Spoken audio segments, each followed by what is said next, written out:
Here at my fine plantation in the south, we grow quality tobacco. It is easily grown here due to tropical climates. We can grow crops all year long due to the mild winters. Plantations around us also grow tobacco and other crops including cotton, rice, and sugar cane. The size of my plantation is medium size of 750 acres. There are plantations around that range from 500 to 1,000 acres. We used to be able to work the slaves, but after the abolished slavery on January 31st, 1865, we had to free them.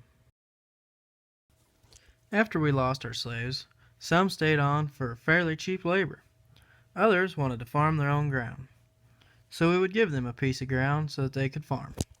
Of course, the slaves didn't just get this ground for free. They paid heavy percentages on the lease of the ground. As they owned none of their own equipment, I also had to charge them for the use of my equipment.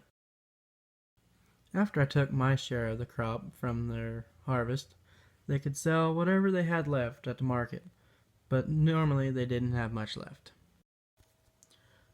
During this time of sharecropping, some of them did rather well, some of them did not. The ones who did well saved enough money to either rent their own ground or buy their own ground, and most of the time it was from me at high price. Those who didn't prosper and owed me more than they could ever repay, they had to come back to work for me. After the freeing of slaves, my plantation took a huge financial hit due to increased wages of the workers I had to hire. That is why I agreed to the sharecropping. They do all the work and I collect a share of the crops. What an easy way to make my profits back. My plantation was profitable for a couple reasons. One was I had free labor, and two, because I had huge masses of land that I could clear and farm profitably because the soil was so fertile. Today I have showed you how, as a plantation owner, I went to sharecropping as my main way of farming the ground. Sharecropping is widely used today in the Midwest, for the huge guys that have lots of the ground to the small little guy that has just a few acres.